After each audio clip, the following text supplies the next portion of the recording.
All right, video number 2.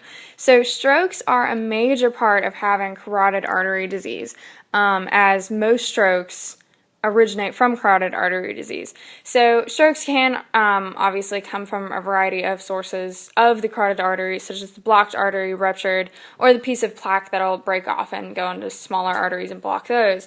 The main two of which are even the top two.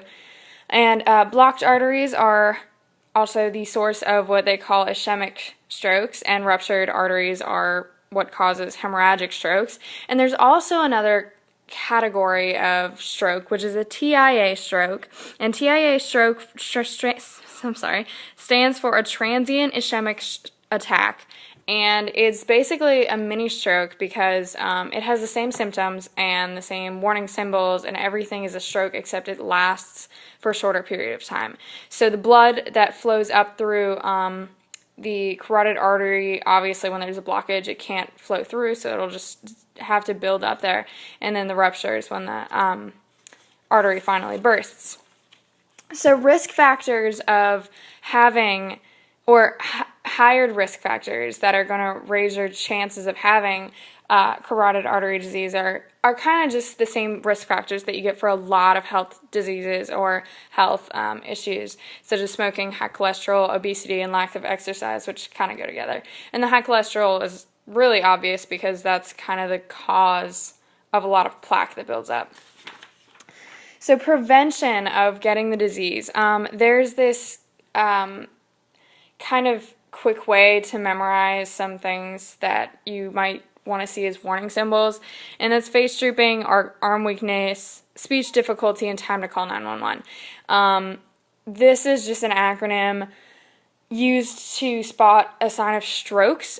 So strokes carotid artery disease has really no warning symbols until someone gets a stroke.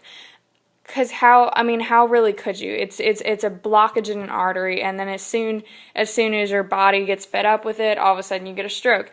So finding these warning symbols of a stroke is a good indication that you might also want to be checked for carotid artery disease.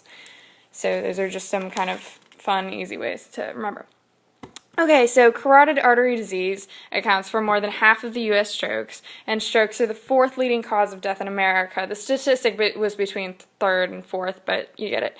And then prevention, like mentioned before, that's the best method of keeping yourself safe from carotid artery disease, but sometimes other methods are needed when cases are more severe. So that's where these two surgeries come into play. And these are the two main surgeries for carotid artery disease. The first one is carotid endectomy, which is an incision made in the artery, and then the blockage is removed by using surgical instruments. I tried to draw a little pair of tweezers there, but that didn't really work out. But the patient would be under anesthetic, completely put asleep. This is for really severe cases where they've already had a stroke, or the artery is more than 50% blocked. And then the second form is carotid artery stenting.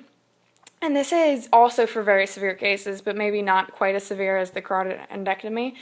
And so in the carotid artery stenting, there's going to be a tube inserted into the artery with the help of an x-ray, and it's going to be navigated around.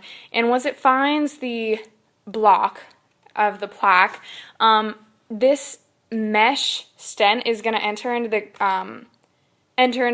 artery and basically push the blockage out of the way. And I tried to show that here, but it's kind of hard to see. So it expands, and then it pushes all of this out of the way, which is another way.